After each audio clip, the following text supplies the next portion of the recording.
hindi namin alam. Basta sinasabi lang na baka bombahin tong House of Representatives, mga ganun. But as I've said, we take all this threat seriously. So, kaya we have taken special precaution ngayon. Ilang kawani ng Kamara nakatanggap umano ng banta sa seguridad. Cyber attack sa website ng Kamara umigting din. We will not be falling into a trap on any deadline because to discuss such an important matter needs time.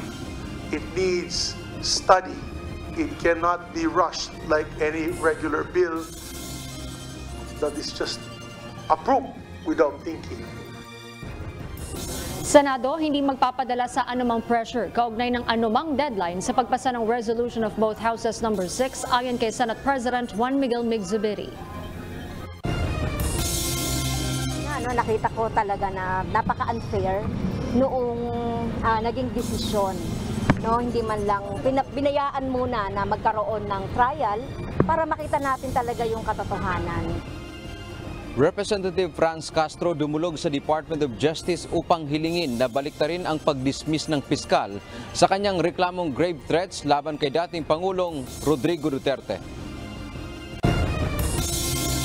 Ngayon po, wala kami nakita indication na nag-escalate or tumataas yung level of activity ng Mayon Volcano. P-Box, wala pang nakikitang indikasyon para itaas ang alerto sa Mayon Volcano. Phreatic eruptions ng Mount Mayon, asahang mauulit pa.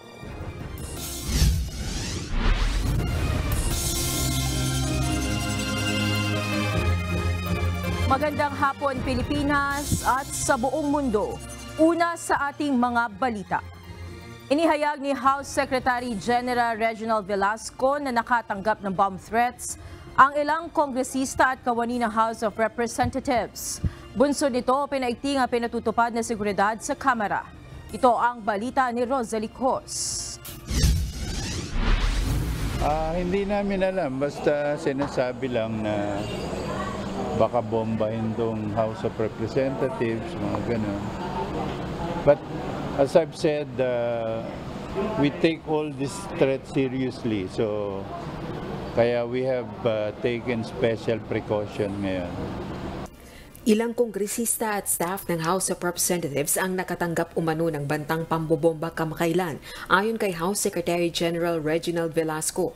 Ito ay sa pamamagitan ng mensahe sa kanilang mobile phones. Bukod dito, kapansin-pansin din anya ang pag-aligid ng mga motosiklo sa paligid ng batasang pambansa. Bunsod nito, inilagay sa doble higpit ngayon ang ipinatutupad na seguridad sa Kamara. I'll be issuing a memo about this heightened security alert, to all the House members, employees, and staff of this institution.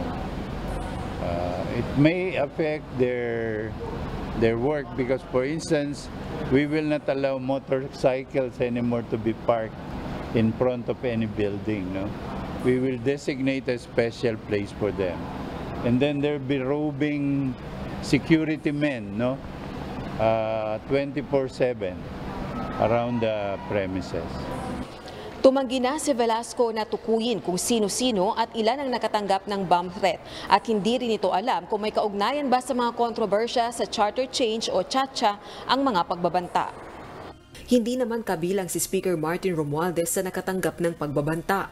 Sa ngayon, nakadepende ang itatagal ng heightened security measures sa House leadership. Taong 2007 nang sumabog ang isang bomba sa entrada ng House of Representatives at kabilang sa dalawang nasawi ay isang kongresista na dating miyembro ng isang rebelding grupo. Samantala, bukod sa banta sa seguridad, umigting din ang pagtatangkang cyber attack sa IT system ng House of Representatives ayon sa House Secretary General. Cyber attacks that we have been experiencing since the start of the year. According to our IT staff, 1 million of attempts to hack our IT system. Pinalakas na ng Kamara ang cybersecurity nito sa tulong ng Department of Information and Communications Technology o DICT. Samantala, nais din ni Speaker Romualdez na magkaroon ng ulat sa Kamara ang DICT kaugnay ng cybersecurity breaches kamakailan laban sa government websites ng China-based cybercriminals. Rosa Licoz, UNTV News and Rescue. Diyos ang aming sandigan, serbisyo publiko ang aming pinahahalagahan. Pinag-iingat ni Philippine National Police Chief, Police General Benjamin Acorda Jr. ang mga pulis sa issue ng People's Initiative. Ito ay matapos ang umano'y pag-uutos ni Mayor Marcy Teodoro sa mga pulis sa Marikina na arestuhin ang mga namimili ng pirma para sa People's Initiative. Ayon kay General Acorda, hindi maaaring basta-basta makialam ang pulis sa usapin lalo na kung wala namang nalalabag na batas. Ito ang balita ni Leia Ilagan. Para sa akin, that's a political issue and dapat ang kapulisan, we will limit our actions and decisions solely to the in upholding the rule of law. Hindi maaaring panghimasukan ng mga pulis ang isyu ng People's Initiative para baguhin ang saligang batas. Ayon kay Philippine National Police Chief, Police General Benjamin Acorda Jr., hindi makikisali sa politika ang PNP, maliban na lamang kung may nakikitang paglabag sa batas o krimen dito. Ang reaksyon ni Chief PNP ay bunsod ng napabalitang utos ni Marikina Mayor Marcy Teodoro sa mga pulis na arestuhin ang makikitang bumibili ng pirma para sa People's Initiative. Ayon kay General Acorda, hanggat wala namang pumipilit sa mga residente na pumirma, wala aniyang nakikitang masama dito ang pambansang pulisya. When we say People's Initiative, talagang it's the will of the people. Meaning there are no other influences, there are no coercions, there are no bribery, and there are no other things that might unnecessarily influence the people's will or the people, parang matawag na People's Initiative. Paalala ni General Acorda sa kanyang mga tauhan, maging profesional, apolitical at mag-ingat sa usapin ng People's Initiative. Kung wala naman nababiolate na batas, let us not participate in it. Nang tanungin si Chief PNP kung maaaring arestuhin ang namimili ng pirma, ito ang tugon ng pinuno ng pambansang pulisya. Particular acts such as kung ano yung binibigay money, it borders criminal act. Pero alam mo naman, sometimes in that particular aspect, may mga gray areas. So we have to really discuss it thoroughly. Nabuksan ang issue matapos na sabihin ni Mayor Teodoro sa isang interview na mayroong mga taong gumagala sa Marikina upang magpapirma kapalit ng pera o ayuda para sa People's Initiative at ang mga tao aniyang ito ay hindi mga taga Marikina. Ang People's Initiative ay ang hakbang ng sinasabing isinusulong ng mababang kapulungan ng Kongreso para amyendahan ang konstitusyon. Subalit kailan lamang ipinahinto ng COMELEC ang pagtanggap ng mga pirma at anumang proseso ng poll body ukol dito. Leia Ilagan, UNTV News and Rescue. Diyos ang aming sandigan, serbisyo publiko ang aming pinahahalagahan. Nagtipon ngayong araw ang mga kinatawan ng iba't ibang grupo upang maglunsad ng sama-samang pagkilos bilang paggunita sa 1986 EDSA People Power Revolution. Isang National Day of Prayer and Action din ang idaraos upang tutulan ang isinusulong na charter change o pagbabago ng konstitusyon ng bansa. Ito ang balita ni Jed Neresina. Gugunitain at patuloy naming ipagdiriwang ang 1986 EDSA People Power Revolution. Aming tututulan ang anumang tangkang isantabi, ang magandang pamanang ito sa ating bayan at mamamayan na patuloy na ipinaglalaban ang hustisya at demokrasya. Buhay pa ang diwa ng EDSA at itigil ang tsa-tsa. Ito ang nagkakaisang panawagan ng iba't ibang grupo. At upang mas maipahayag ang kanilang saloobin sa mga nangyayari ngayon, lalo na ang pagtutol sa charter change, isang National Day of Prayer and Action ang idaraos nila sa EDSA Shrine sa Mandaluyong sa February 23. Sasamahan din nila ito ng mga pagkilos at programa kasabay ang ika-38 anibersaryo ng People Power sa February 25. Ayon kina Atty. Shell Jokno at Rafaela David na lalahok sa pagkilos, hindi dapat hayaan na matuloy ang mga hakbang na babago sa saligang batas na hindi naman talaga galing sa inisyatibo ng taong bayan. Palagay ko yung bago ngayon, yung paggamit nila ng People's Initiative bilang paraan para palitan yung ating konstitusyon. Ngayon lang natin nakikita yung ganitong klaseng push na mukhang hindi naman talaga galing sa taong bayan, kundi galing sa mga politiko. At yun ang isang dahilan kung bakit tinututulan namin yung proposal na magkaroon ng People's Initiative para amendahan o palitan o i-revisa ang konstitusyon. Parang hindi naman economic provision lamang yung tinututukan. Kapag binuksan yan, marami nang pwedeng baguhin. At dun pa lang sa pinupush sa People's Initiative ay pinapahina na natin yung checks and balances. Naniniwala sila na mas dapat pagtuunan ng pansin ang mga problema ng bansa. Kaya gagawin nila ang nararapat na hakbang upang hindi matuloy ang tsa-tsa at upang lalong mapagtibay ang kalayaang nakamit noong nakaraang EDSA Revolution. Kung itutuloy nila yung People's Initiative ay malamang aabot yan sa Korte Suprema. Nandyan yung issue ng walang enabling law, nandyan yung issue kung pwede bang magkaroon ng revision sa ilalim ng People's Initiative, at mismo yung issue ba na pwede bang hindi galing sa taong bayan yung initiative na baguhin ang ating konstitusyon. Tutol ang mga dumalong mga kinatawan ng bawat grupo sa anumang pagtatangkang baguhin ang kasalukuyang konstitusyon. Anila hindi kasangkapan at battleground ang ating konstitusyon para sa mga magkakalaban sa politika na hangadang para sa kanilang sariling pakinabang. Jed Neresina, UNTV News and Rescue.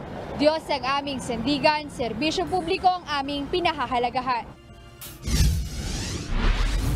Kahit na mahigpit na ikinukonsidera ng dalawang kapulungan ng Kongreso ang pag-amyenda sa economic provisions ng 1987 Constitution, ayon sa mga analyst, wala pa ring katiyakan na malilimita lamang sa usaping pang-ekonomiya ang pagbabago o pag-amyenda sa saligang batas ng bansa. Ito ang balita ni Nel Maribuhok.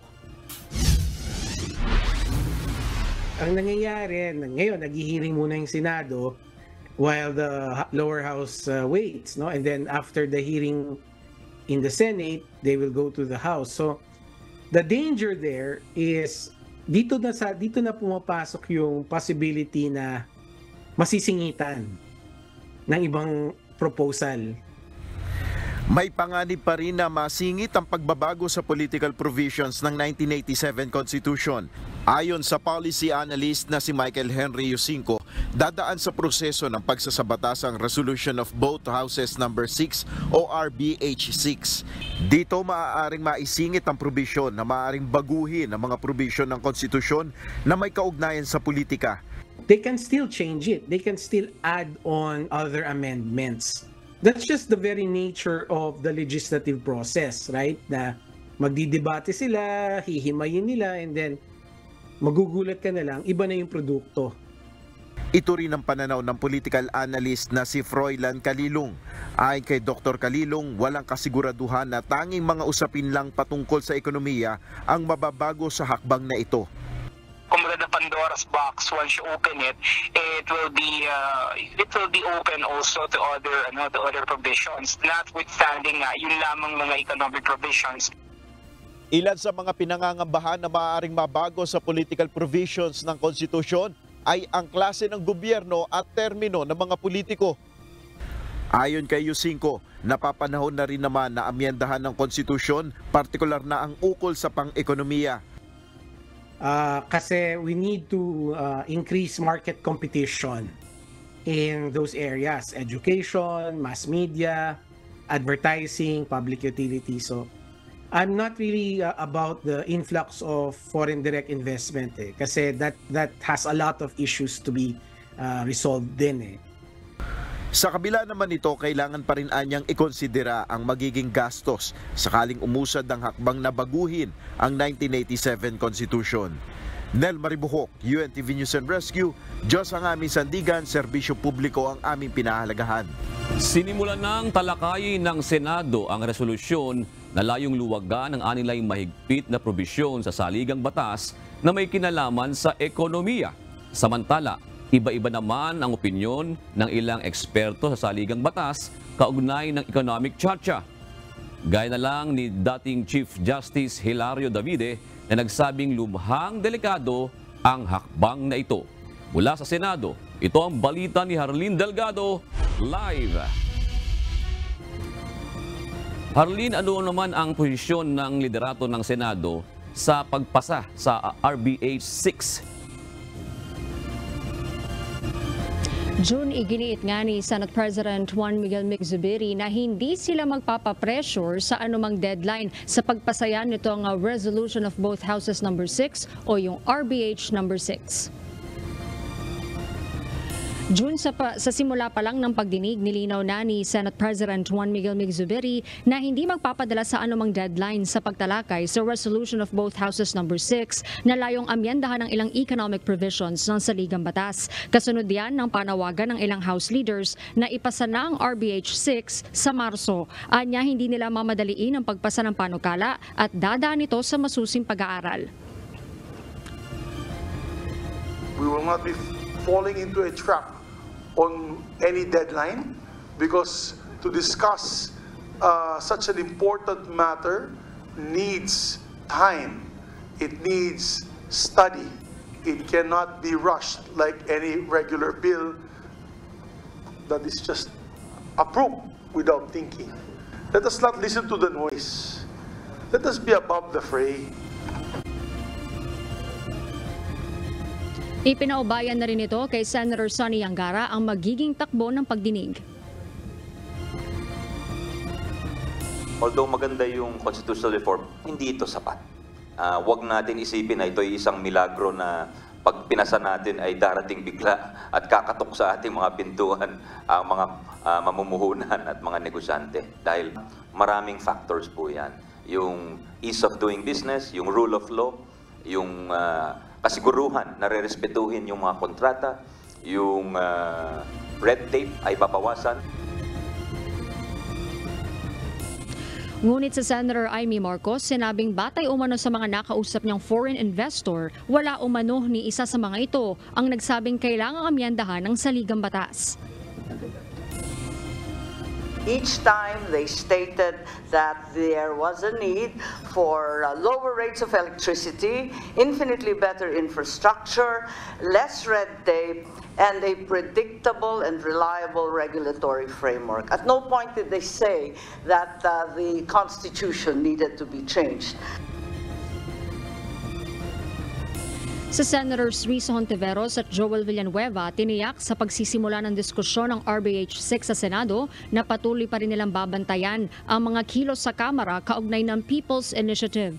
Sa pagdinig June, nagpahayag ng pagtutol sa economic charcha ang ilan sa mga bumalangkas ng 1987 Constitution. Para kay dating Chief Justice Hilario Davide, walang balido at seryosong dahilan para rebisahin ang saligang batas. Bagkus ang solusyon, buong implementasyon ng mga prinsipyo at polisiya ng konstitusyon.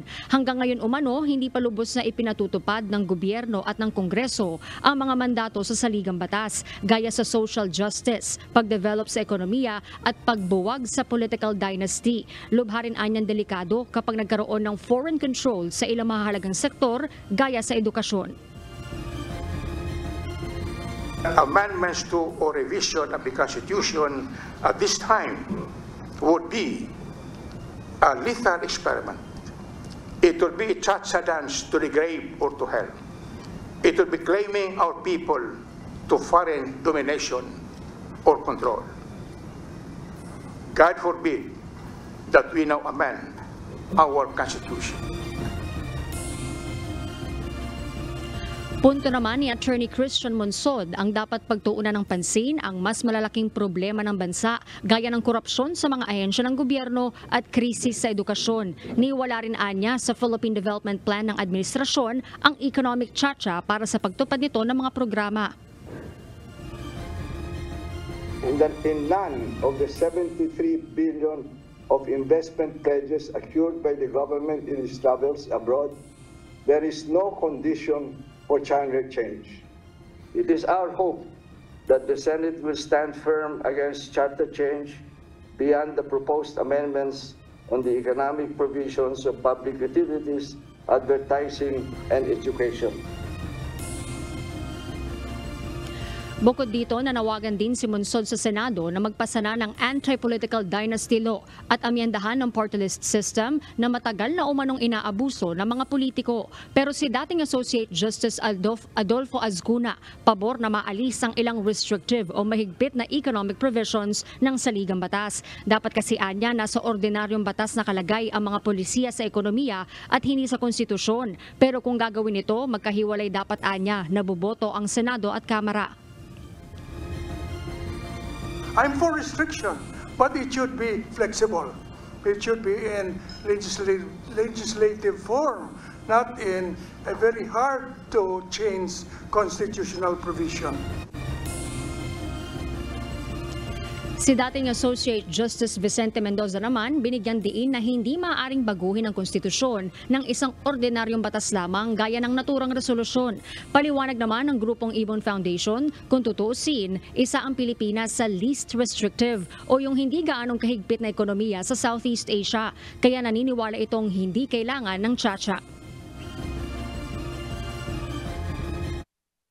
The argument that, oh, we're getting so much less than our neighbors is actually also irrelevant. Since the 87 Constitution, foreign investment has poured in. We have much more foreign investment but much less development because the problem is not lack of foreign investment, the problem is a lack of vision for industrial development. Samantala, June, naghain naman ng panibagong resolusyon si Senator Robin Padilla na layong maging malinaw sa konstitusyon na maghihiwalay na boboto ang Senado at Kamara sa pag-amyenda sa saligang batas.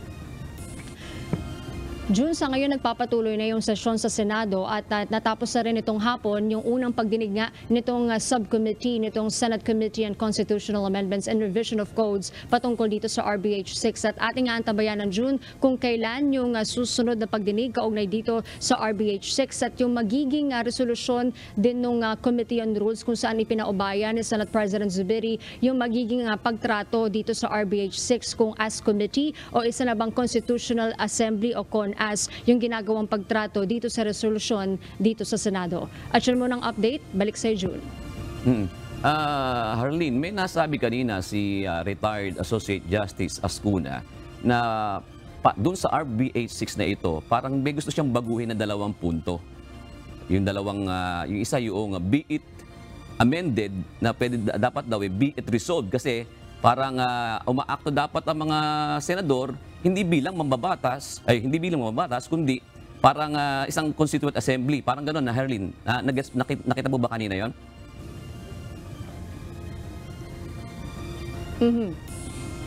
June, just sinasabi ni retired Justice Azcuna, yung be it resolved, no? Isa nga yan dun sa mga yung sinasuggest niya dahil parang ayaw niya nung be it, hindi natin sigurado June kung be it resolved o be it amended dahil gusto niya doon mismo sa kung paano yung pagtayo o yung pagganap ng mga senador sa kanilang tungkulin yung magre-reflect dito sa RBH 6. Actually, June, may mga ilan pang mga suggestion sina retired Azcuna and maging sina dating Chief Justice Davide at ilan yon June ay sinasabi sa susunod na pagdinig ay kanila pang mas tatalakayin in broader na pagtalakay dito sa mga amendments sa kanilang nais i-introduce sa RBH 6 June.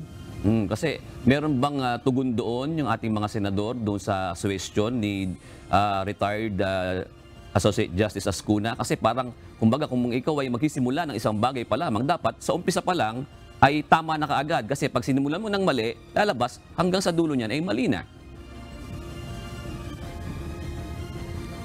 June, kanina no mismong na-raise yan ni retired Justice Ascuna, hindi na nakapag-respond yung mga senador dahil yung naging palatuntunan kanina sa, or maging yung context or yung pinaka-outline nung hearing kanina ay tatapusin muna yung lahat ng mga opening speech at yung position papers ng mga constitutionalists na inimbitahan at hindi nakapag-direct na reply yung mga senador. Maging dun pa sa mga ilang sinuggest gaya ni na Attorney Christian Monsod na pagpasa nitong matagal ng long overdue na anti-dynasty law. And ating antabayan ng Juno, yan ang ating hingin sa mga senador kung ano yung magiging feedback nila dito sa mga suggestions ng mga eksperto kung ito ba'y kanilang i-adopt dito sa RBH 6 o mananatili in its current form itong resolusyon sa Senado, June. Arlene, hindi ko alam kung lumagpas ba sa pagdinig ko kanina sa report mo. Meron bang mga sektor ng ekonomiya na nakapagsalita kanina na kumbaga gusto talaga nila na magkaroon ng amyenda sa economic provisions diyan sa saligang batas? June, yung mga ilang individuals kanina na nakapagsalita na pabor sila na i-amend itong constitution dahil nga sa sinasabi nila di umano restrictive na mga provisions dito sa 1987 constitution. Pero kanina may isang binanggit si Attorney Christian Monsod na base sa mga naging posisyon ng foreign chambers of commerce ay kapag binago itong ilang provisions sa saligang batas in terms of economy ay posible maging mataas yung hindi na maging afford ng isang Pilipino yung dito sa lupa sa Pilipinas dahil nga mas magkakaroon ng competition with the foreign investors. So may mga ganun, June, na may mga ganun issues na natalakay kanina at ang ating tabayanan kung sa susunod na pagdinig ay mas marami pang sektor ang iimbitahan ng komite dahil kanina, June, more on mga constitutional law experts yung napakinggan natin na nagsalita patungkol dito sa issue, June. Kasi kanina kung napakinggan natin yung pagdinig sa Senado, lumalabas yung timbang ng mga legal luminaries natin, yung mismong nag-ugit ng saligang batas, at talagang mas gusto nila na i-implement yung dapat i-implement ng mga pulisiya ng gobyerno na hindi na kailangan talagang amyendahan ang kasalukuyang konstitusyon ng bansa. Yung pagpapatupad lamang ng ease of doing business, kumbaga mahalagang punto na yun para lumagong ekonomiya. Tama ba yun, Harleen? Ganun ba yun?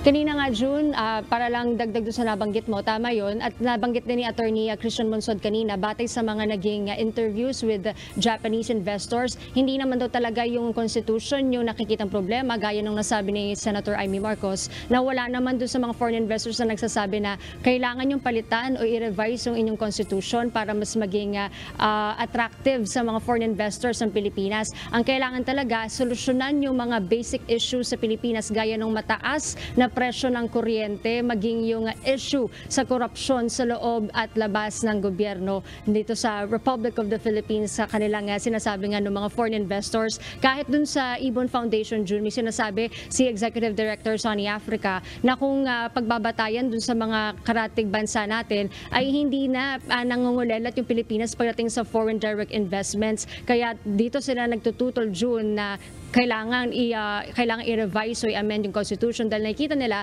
yung mga basic na problema ang dapat solusyonan at hindi na dapat galawin itong 1987 constitution, June. Alright, maraming salamat. Harleen Delgado, nag-uulat ng live mula sa Senado. Ipinagtanggol ng mga kongresista ang integridad ng Kamara sa gitna ng mga kontrobersya sa People's Initiative o PI campaign sa pamamagitan ng pagpasa ng isang resolusyon. Bukod dito, nagpahayag din ng patuloy na suporta ang mga mambabatas kay Speaker Martin Romualdez na inakusahang nasa likod ng kampanya. Ito ang balita ni Rosalie Cos, live. Rosalie, ilang kongresista ba ang co-authors sa resolusyong nagtataguyod sa integridad ng House of Representatives at sumusuporta kay Speaker Romualdez? June, 286 na mga kongresista ang co-authors ng House Resolution number 1562 na nagpapahayag ng pagkakaisa at suporta sa liderato ni Speaker Martin Romualdez. Itinataguyod ng resolusyong ito ang integridad ng House of Representatives sa gitna ng pag-atake ng Senado na ayon sa mga mambabatas ay paglabag sa prinsipyo ng interparliamentary courtesy at panghihimasok sa legislative at constituent functions. Nag-umpisa ang bangayan ng dalawang kapulungan ng Kongreso bunsod ng kontrobersya sa People's Initiative Campaign na iniimbestigahan ngayon sa Senado. Inaakusahan si Speaker Martin Romualdez at Kamara na nasa likod ng kampanya kung saan isinusulong ang magkasamang pagboto ng dalawang kapulungan ng Kongreso sa pag-amyenda sa Ligang Batas. Nabahiran din ng PI campaign ng mga akusasyon ng panunuhol, pandaraya at paggamit umano sa pondo ng bayan. Giit ng mga kongresista, wala silang kinalaman sa signature campaign bagaman iginagalang nila ito dahil bahagi ito ng demokratikong proseso. We must, as one body, rise in defense of the leadership and dignity of our institution against these ridiculous allegations. In a bicameral setup such as what we have in the Philippine Congress, respect, civility, and decorum among members of both chambers forbid legislators belonging to one body to be investigating those of the other, and more so when there is actually nothing to investigate about such peers. Kalinsabay naman ito na nawagan ng mga mambabatas ng Kamara sa kanilang counterparts sa Senado na itigil na ang bangayan, sumunod sa interparliamentary courtesy at magkaroon ng constructive dialogue sa pagitan ng dalawang kapulungan ng Kongreso. We advocate for the defense of the dignity and integrity of our institution and offer our full support to Speaker Martin Romualdez. In a time where cooperative governance is more crucial than ever, confrontational tactics serve only to erode public confidence and hinder our collective progress. Gayun din, umapela ang mga kongresista na isulong ang pagkakaisa sa bagong Pilipinas na itinataguyod ni Pangulong Bongbong Marcos Jr. June samantala, nag-abstain o tumanggi namang bumoto sa House Resolution 1562 ang Makabayan Bloc lawmakers dahil tutol ang mga ito nga sa charter change o CHAT-CHAT na pinag-umpisahan ng bangayan sa pagitan ng dalawang kapulungan ng Kongreso. Balik sa iyo, June. Maraming salamat, Rosalie Cos. Nagulat ang live mula sa House of Representatives.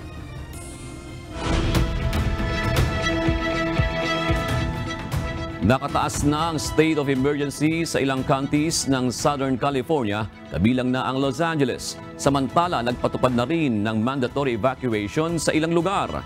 Ito ang balita ni Sunny Cos. Nagdeklara na ng state of emergency sa 8 Southern California counties si Governor Gavin Newsom dahil sa inaasahang mga pagbaha at malakas na ulan dulot ng atmospheric river storm. Kabilang dito ang Los Angeles, Orange County, Riverside, San Bernardino, Santa Barbara, Ventura, San Diego at San Luis Obispo. Hinikayat naman ni Los Angeles City Mayor Karen Bass ang mga residente na manatili sa loob ng bahay ngayong linggo at bukas habang papalakas ang ulan. Mananatili namang bukas at may pasok ang Los Angeles Unified School District sa Lunes. Samantala, inanunsyo na ang mandatory evacuation sa ilang bahagi ng Ojai, California, kabilang na ang Mitiliha Canyon, North Fork at Camino Cielo. Habang nakataas naman ang evacuation warning para sa Ventura RV Resort, community of Foster Park, Old Creek Road. This storm is a serious weather event. If you are in this area and have not yet done so, please evacuate immediately. Ayon sa Weather Services, 3 to 6 inches ng ulan ang inaasahan sa coastal at valley areas, habang hanggang 12 inches naman ng ulan ang papatak sa mountain areas. We're already within a potentially historic storm here in Southern California, and with that, we already are expecting rapidly deteriorating conditions into this evening. We are anticipating a high risk for significant and widespread flooding for area roadways, neighborhoods, etc. Aabot naman ng hanggang 50 miles per hour ang hanging dala ng bagyo at tatagal ito sa Southern California kabilang na sa LA ng hanggang Miyerkules. Ang bagyo ay ang ikalawang Pineapple Express weather system o atmospheric river storm na tumama sa estado nitong nakaraang linggo. Sanicos UNTV News and Rescue, Los Angeles, USA. Diyos ang aming sandigan, serbisyo publiko ang aming pinahahalagahan. Itinaas na Meteorological Service o Met Office ang yellow rain warning sa Western Scotland dahil sa inaasahang malakas na ulang babagsak sa United Kingdom. Dahil dito maaaring magdulot ito ng matinding pagbaha na makaapekto sa mga residente at negosyo. Nagpaalala na rin sila na posibleng magkaroon ng delay o kanselasyon ng train at bus services. Kasabay nito, nagbabala rin ng Met Office ng snow sa dalawang bahagi ng Britain na susundan ng Big Freeze na nakatakdang bumalot sa buong bansa sa mga paparating na araw. Tutol ang Philippine National Police na humiwalay ang Mindanao sa Pilipinas. Ayon kay PNP Chief Police General Benjamin Acorda Jr., posible kasi itong mauwi sa kaguluhan. Ito ang balita ni Lea Ilagan. I'm very confident that the PNP is 100% na ayaw na at isa ang tututol at gagawin ng lahat ng paraan at ipaglalaban ng ating bansa ay stand united at will be firm na papanatiling ang what is embodied in the Constitution as defined na territory natin ay we will keep that. Panatilihing buo at iisa ang Pilipinas. Ito ang paninindigan ng pambansang pulisya laban sa isinusulong ng ilang grupo na ihiwalay sa Pilipinas ang Mindanao. Ayon kay Philippine National Police Chief Police General Benjamin Acorda Jr., maraming buhay at dugo na ang isinakripisyo para sa kapayapaan ng Mindanao. Kaya hindi ito maaaring mabaliwala, lalo't posibleng magresulta ng gulo ang paghihiwalay dito. Sinabi mo pwedeng magkagulo, paggagawin yun. But as of now, I don't see anything na reason for us to worry about this separation. Dagdag pa ni Chief PNP, hindi lamang ang PNP ang tutol dito, kundi maging ang ibang ahensya ng pamahalaan at maging ang mismong taga Mindanao. Wala aniyang mas makabubuti, kundi ang magkaisa ang lahat para sa ekonomiya ng bansa. Ang pinakamaganda niyan talaga is let us be united. Let us not entertain these ideas. After all, mapayapa naman tayo, tahimik naman tayo. Everybody had said their piece. Ang ating presidente, ang SILG and other heads of agencies, pati na rin natin yung ating mga kababayan at mga namumuno sa Mindanao. Sinabi pa ni Chief PNP na iminomonitor din nila ang mga grupong nagsusulong nito, lalo na kung hahantong ito sa pag-aaklas laban sa gobyerno. There are some provisions of the law that defines yung criminal act relative to this. So bilang pulis, gaya ng palagi kong inuulit, we always uphold the law. Noong nakaraang linggo, nabanggit ni dating Pangulong Rodrigo Duterte sa kanilang prayer rally sa Davao ang ideya na humiwalay ang Mindanao sa Pilipinas dahil sa pagkadismaya nito sa isinusulong na People's Initiative ng ilang mga kaalyado ng administrasyon. Lea Ilagan, UNTV News and Rescue.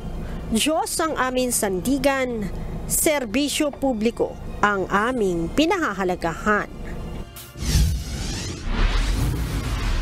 Marihinding tinututulan ng Department of Justice ang mga panawagang secession o paghiwalay ng Mindanao sa Pilipinas at anumang tangkang pahinain ng pagkakaisa at territorial integrity ng bansa na nakasaad sa saligang batas. Ayon sa DOJ, labag sa prinsipyo ng Democratic Society and Secession, alinsunod sa Article 2, Section 2 ng Konstitusyon. Bilang principal law agency ng ehekutibo, nananatili umanong committed ang DOJ sa pangangalaga sa ating soberanya. Panawagan pa ng kagawaran sa lahat ng mga Pilipino, itakwil ang paniniwalang secessionist at magtulong-tulong para sa bagong Pilipinas. Dumulog sa Department of Justice o DOJ si ACT Teachers Party List Representative Franz Castro kanina. Inapela niya ang pagka-dismiss ng piskalya sa kanyang reklamong grave threats laban kay dating Pangulong Rodrigo Duterte. Ayon sa mababatas, hindi patas ang piskal na duminig sa kanyang reklamo at binigyan pa umano ng potensyal na depensa sa kaso ang dating Pangulo. Ito ang balita ni Dante Amento. Mukhang hindi patas ang pagkakatingin ng investigative prosecutor sa pagkakatingin niya sa mga facts dito sa ating sa complaint affidavit ni Congresswoman Franz. Biased o hindi patas, ito ang tingin ng kampo ni ACT Chairs Party List Representative Franz Castro sa piskal na nagpawalang bisa sa reklamong grave threats ng mambabatas laban kay dating Pangulong Rodrigo Duterte. Ayon sa abogado ni Representative Castro, hindi tinignan o pinag-aralan ng piskal ang facts o ebidensya na kanilang iprenisenta. Sa halip, mas pinapaboran pa umano ng Quezon City prosecutor ang nirereklamo. Bakit hindi patas? One of them is that binigyan ng potential depensa ng investigative prosecutor ang nahahabla. Iyon ang nagpapatunay na hindi patas ang tingin niya. Kaya naman, kanina ay naghain ang mambabatas ng petition for review sa Department of Justice o DOJ. Nais nilang repasuhin ng DOJ ang kanilang reklamo, baliwalain ang naunang desisyon ng piskal at sampahan ng kaso ang dating presidente. Ang pag-asa ng mambabatas ay mapagbibigyan ang kanyang hiling. Nakita ko talaga na napaka-unfair noong naging desisyon. No, hindi man lang binayaan muna na magkaroon ng trial para makita natin talaga yung katotohanan. Sa desisyon ng piskalya, sinabi nitong hindi na ipakita ni Representative Castro na seryoso at tahasan ang pagbabanta sa kanya ni dating Pangulong Duterte. Ginawa rin umano ng dating presidente ang umano'y mga pagbabanta bunsod ng emosyon sa kasagsagan ng isyu ng confidential fund at napabalitang impeachment laban sa anak ng dating Pangulo na si Vice President Sara Duterte. Bilang ama, natural lang na madismaya at depensahan ang kanyang anak laban sa political attacks. Nagugat ang mga reklamo ni Castro sa umano'y pagbabanta sa kanya ng dating Pangulo sa programa nito sa SMNI, nagikan sa masa para sa masa na sinuspindi na ng MTRCB. Dante Amento, UNTV, News and Rescue. Diyos ang aming sandigan, serbisyo publiko ang aming pinahahalagahan. Inakusahan ng anak ni Presidential Legal Counsel Juan Ponce Enrile si dating Communications Secretary Martin Andanar hinggil sa umano'y pagpopondo sa mga vlogger na kalaban ng administrasyon ni Pangulong Ferdinand Marcos Jr. Sa isang speech ni Katrina Ponce Enrile na siyang Administrator at Chief Executive Officer ng Cagayan Economic Zone Authority o CEZA, tahasan nitong pinangalanan si Andanar na siya umanong sumusuporta sa mga propagandang ipinapalaganap ng mga anti-Marcos Jr. vloggers. Ayon pa sa anak ni Enrile, siya na umano ang siyang nagbabayad sa mga anti-Marcos vlogger. I just found out also that Martin Andanar is not based here. He is now based in Beijing. He is the one funding all this disinformation, like Maharlika, like SAS. You want to continue to listen to their rants? Go ahead. But I'm just telling you, they're being paid from China. Wala pang inilalabas sa pahayag si Andanar hinggil sa mga paratang ng CEZA official. Ngunit sa isang Facebook post, tila nagpasaring ang dating presidential spokesman laban sa mga akusasyon sa kanya ng anak ni Enrile. Sa ngayon ay nagsisilbing news anchor si Martin Andanar ng China Global Television Network.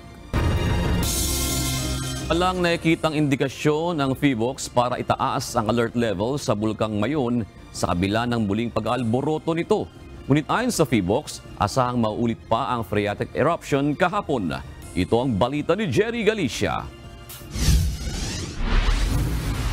Sa ngayon po, wala kami nakita indication na nag-escalate or tumataas yung level of activity ng Mayon Volcano.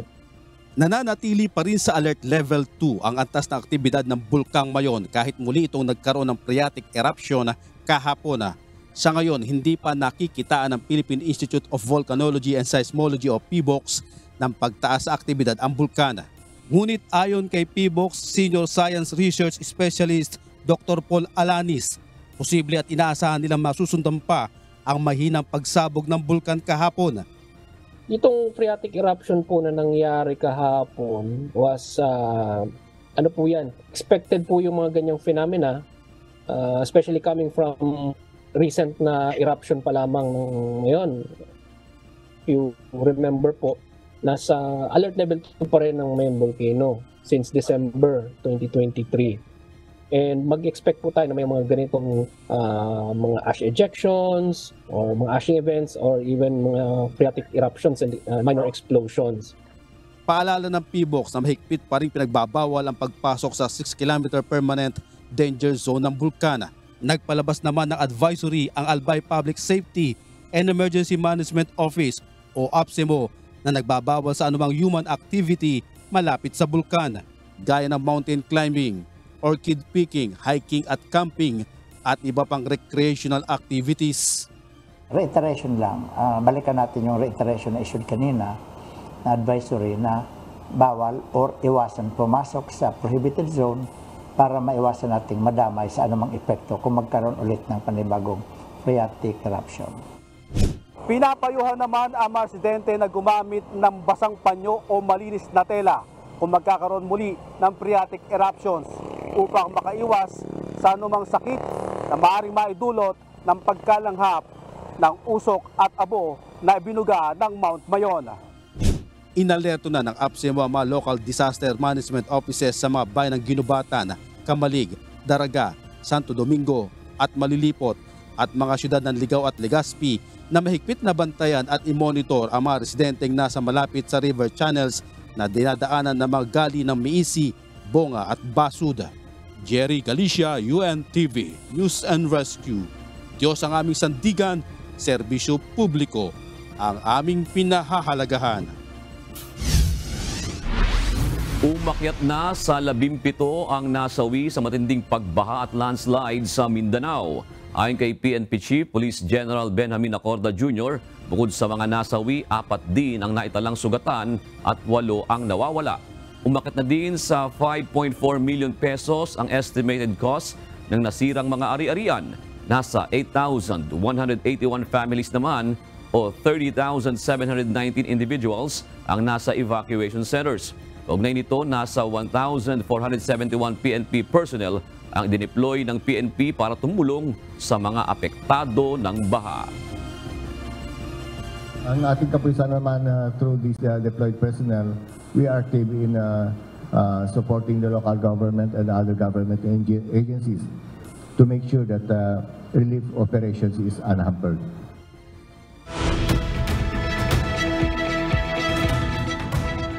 Hirap ang Chilean rescuers na maabot ang lugar na lubhang apektado ng forest fire sa Valparaiso, Chile. Bunso nito, pinangangambahan na lalo pang tataas ang bilang ng nasawi sa sakuna. Ito ang balita ni Region Bolivar.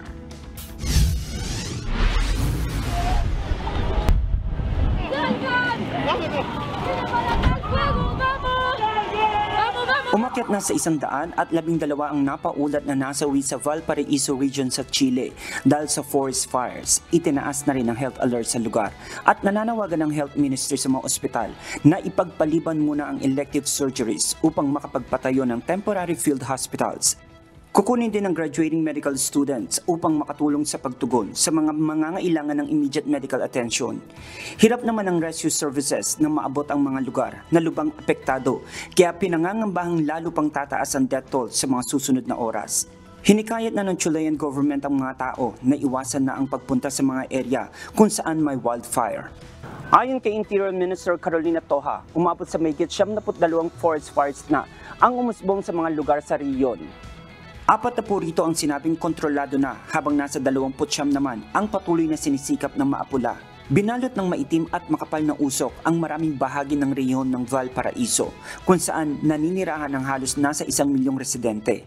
Esto era un infierno, explosiones, autos, traté de ayudar a la vecina de ahí a apagar el auto, no pude, ocupé las botellas de agua, mi casa se estaba empezando a quemar por atrás, logré apagarlo, de ahí fue como te digo, algo, no, el infierno yo creo que es poco. Fue aterrador, nunca en mi vida había vivido tanto miedo con una situación así. Mi ciudad está en llamas.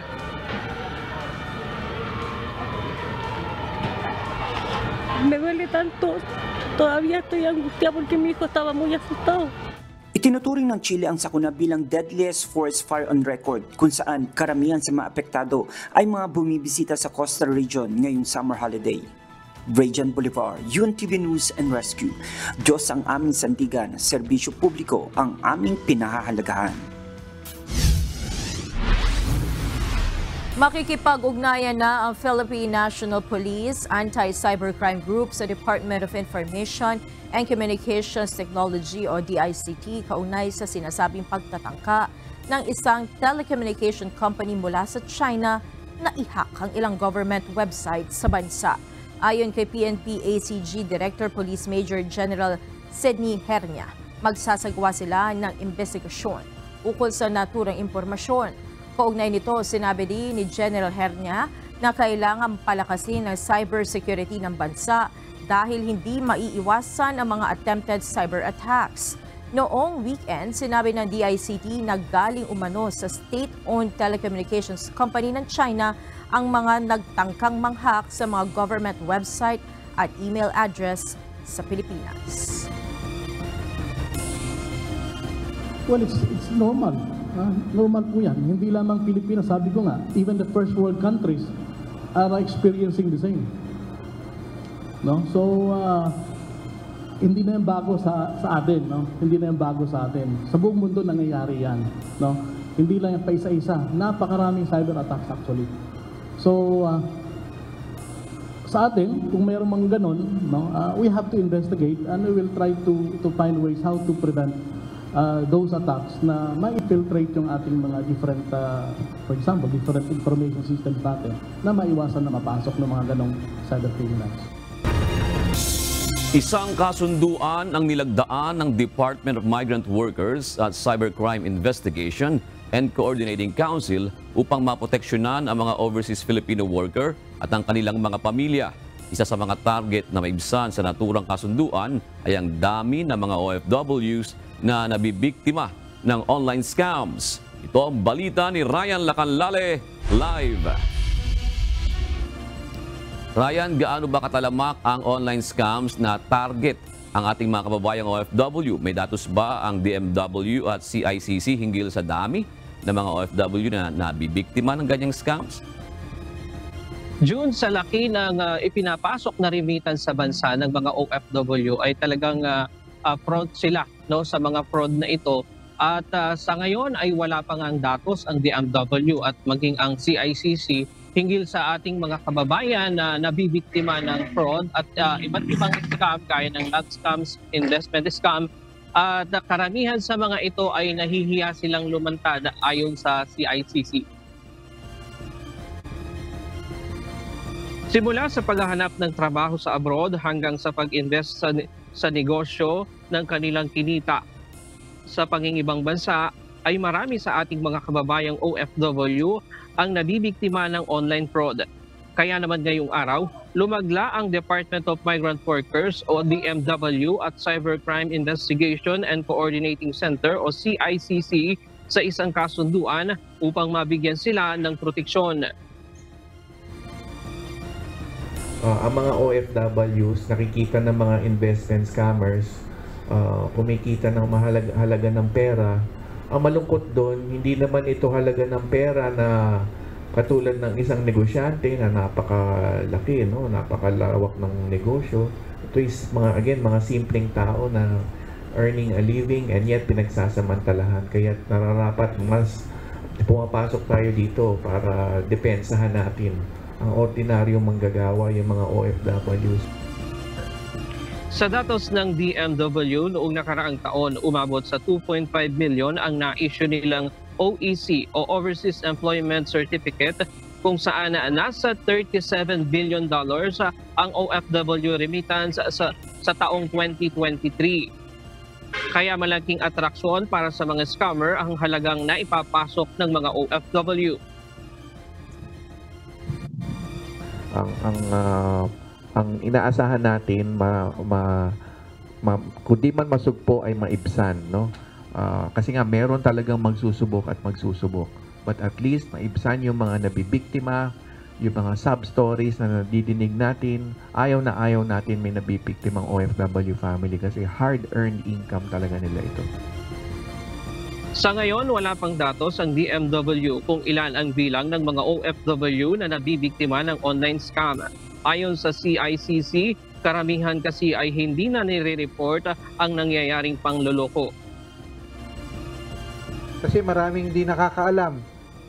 Ngayon nila ma-realize na meron silang mapupuntahan, dadagsaho ang report.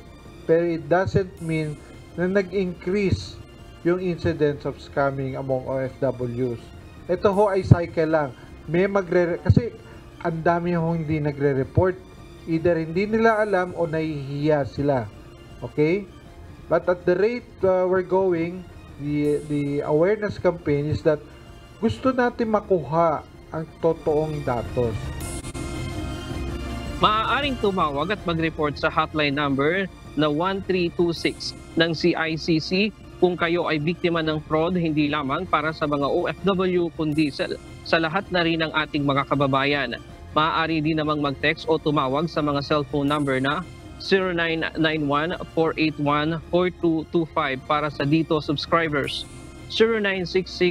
0966-97-65971 sa Globe subscriber, at 0947-71-470-105 para sa Smart SIM users.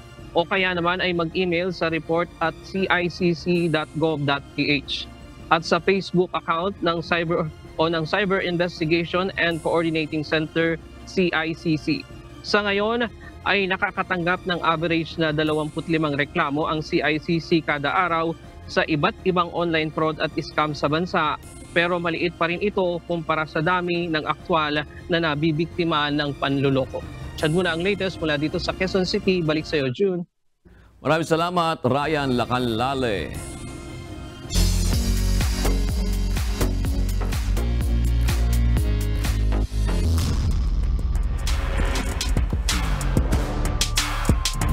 Sumandig ang DNR Warriors sa kanilang dalawang higante para talunin ang Malacanang Team o PPMS Trailblazers sa kanilang sagupaan sa patapos ng second round eliminations ng UNTV Cup Season 10. Kinailangan naman ng NHA Home Masters ng overtime para itumba ang PNP Responders, habang pinababa naman sa pwesto ng SSS Kabalikat ang AFP Cavaliers. Ito ang balita ni Bernard Dadis.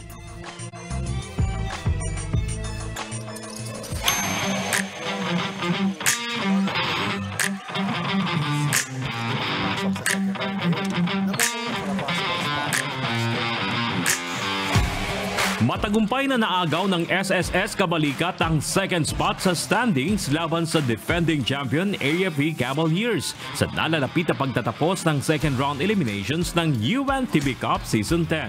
Mahalaga na masungkit ang top 1 at 2 sa eliminations dahil ito ay otomatikong makakakuha ng semifinals ticket. Kaya naman matinding bakbakan ang ipinamalas ng SSS at AFP sa Paco Arena kahapon. First quarter si Listian Amparado kumonekta na ng 8 points at 5 points naman si Daniel Martinez para pangunahan ang opensa ng Kabalikat na lumalmang ng 5 points versus Cavaliers 24-19. 9 points naman si Romeo Almirol at 5 points si playing coach Jeffrey Cambao for AFP. Second kanto, pumutok ng 12 points si Darwin Cordero na nagpamalas ng mabangis na court-to-court finish para dumikit pa ang AFP, 46-44. Third frame si Darwin Cordero pa rin ang mainit na gunner para sa AFP na gumawa ng additional 7 points. Pero tinapatan naman ito ni Listian Amparado at Maki Escalona ng tig 7 points at 6 points mula kay Sherwin Villamor para mapanatili ang momentum ng SSS sa ball game, 68-61. Fourth period, rumatrat pa ng dagdag 13 points si Darwin Cordero. Pero bumwelta naman ng tig 8 points si Listian Amparado, Glenn Bolocon at Carl Cambao para itumba ang Cavaliers sa final score na 95-91. Best player of the game si Carl Cambao na may 17 points at 7 rebounds. Ito na ang ikalimang sunod na panalo ng SSS sa second round elimination at 6th straight win ngayong taon. Well, actually, sinaga namin, sinaga talaga ng coaching staff, especially sila Coach Bon, Coach D, na yung sistema talaga namin kasi na sobrang nagmamadali. Sabi ko nga sa kanila, let the system yung play mag-materialize para sa inyo. So, going back to practice tomorrow, ganun pa rin, may-mayin pa rin kasi may time na gusto nilang soloin Sino-shortcut Sabi ko wag shortcut. Saka yun lang yung puso ng mga SSS boys. Medyo gusto talaga manalo. Medyo hindi kami pinalad ngayong araw. Ang dami kasi namin lapses sa depensa. So hindi nagkakatugma yung namin, yung depensa namin. Pangit yung depensa, ang ganda ng opensa. Ang game plan lang naman namin dyan sa SSS, dumipensa kami talaga. Although ngayon, yung SSS iba compare mo sa mga nakaraan season. Well prepared, bago well competitive ngayon yung team. So yun lang, ang lang namin, ang dami namin lapses sa depensa.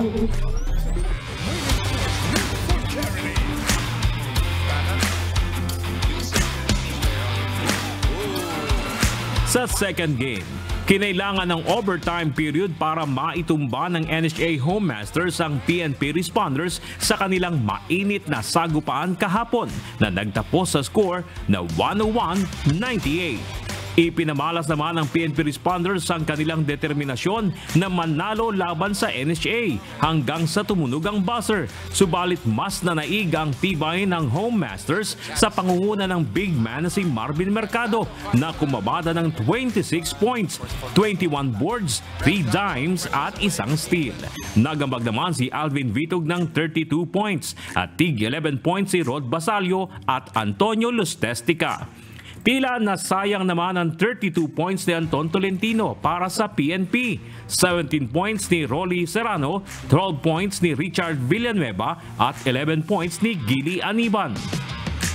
Oo, medyo wala sa focus ang easy basket na ginagawa ng kalaban. So sabi ko nga sa kanila, hindi natin pwedeng mag-overconfidence dyan.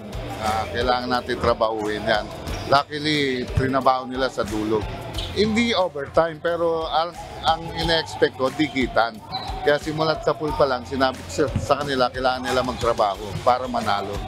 Hindi ibibigay ng PMP na silver platter yan. Kailangan trabahuin nila yan. Game plan namin yung pakuha namin yung ball screen namin pull up kasi hindi naman yung naging bentahe din namin kaya nakastay kami sa game outside shot namin dahil kung titingnan ang hirap tumihap kay Mercado, lalaki niyan ayun lang kami, outside shot. Well, yung defensive stop namin kaya kami naka-recover dun sa game. Tapos yung rebound, points of turnover nila, nakakuha kami ng advantage. Pero eventually, yung offensive rebound nila, doon kami nahihirapan talaga.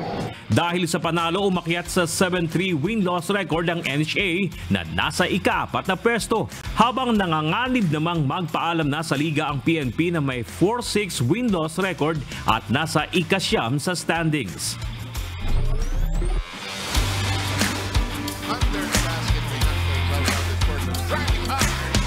At sa third game, ang Twin Tower o Double Giant ng DNR Warriors ang nanguna sa opensa ng DNR para ibaon ng Malacanang team o PPMS Trailblazers sa score na 102-84.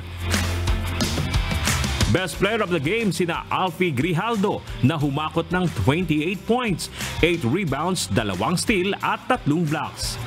At si Ed Rivera na may 14 points, 8 boards, 8 dimes at 2 steals. Niremind ko lang yung mga players na balikan natin kung ano yung formula natin nung nagpapapanalo kami. Yung 6 na panalo namin previous to this game, sabi ko, ano ba yung formula natin? At nakita namin it's about fun, enjoyment dun sa laro, and then proper mindset. Kasi talented naman yung mga players It's just a matter of sino yung magje-gel sa isang play, sino yung naglalaro together. So yun lang yung binalikan namin. Sabi ko, let's enjoy the game, no pressure, ipanalo lang natin ito. Do your best, yun lang yung sinabi ko sa kanila. Enjoy lang namin yung game, tapos kung nanalo sana kami, baka may chance pa. Wala, talagang hindi kinaya. Nawala na naman. No? Kasi may mga trabaho nga yung karamihan. Nung first game namin ng 2014, mahaba yung namin, almost 2 weeks kaming bago magka-game. Naging problema, hindi kami nakapag-practice kahit isa. Tapos yung mga sumunod, puro halos lahat naging busy yung players. Kaya yung program na nasa isip ko sana, hindi namin nagawa. Kaya medyo parang nag-back to zero kami nung second round. Nasa ika-5 pwesto ngayon ng DNR at sigurado ng aabante sa next round. Habang ang Trailblazers naman ay nasa ika-10 pwesto at nanganganib ng ma-eliminate sa liga.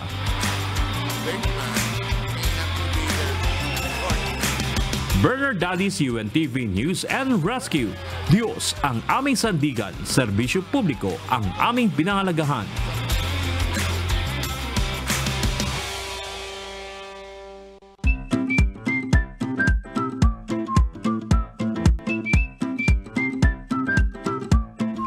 Pasadahan na natin, Monica, mga komentaryo natin mga kausing ngayong araw po ng Lunes. Sabi po ni Sonito Vargas, anumang pagbabago sa ligang batas, sana totoong makabuti sa bansa at sa mamamayan.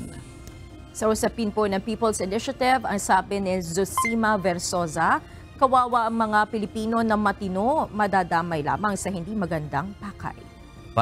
Sabi naman po ni Erica, mapagmahal. Tokyo, Japan.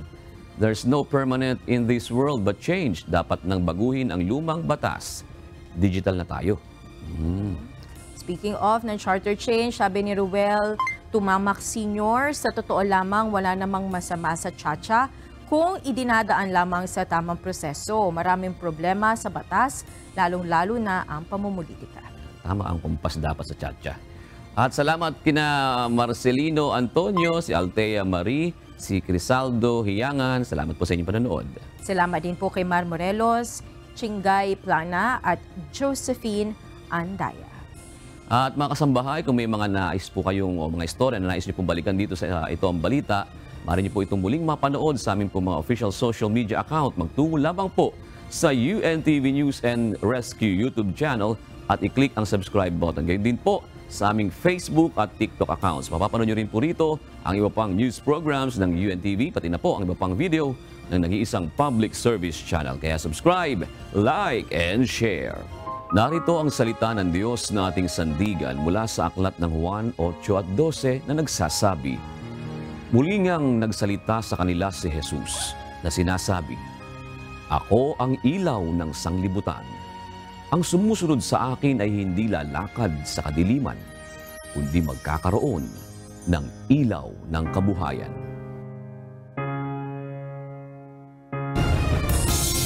At yan ang naging kabuuan ng ating balitaan ngayong gabi. Aming inilahad na buong katapatan kung paano namin nasaksihan. Kayo'y makapagtitiwala ng aming nakita at narinig ang aming ibinabalita. At dito po sa UNTV. Diyos ang aming sandigan, serbisyo publiko ang aming pinahahalagahan. Magandang gabi po.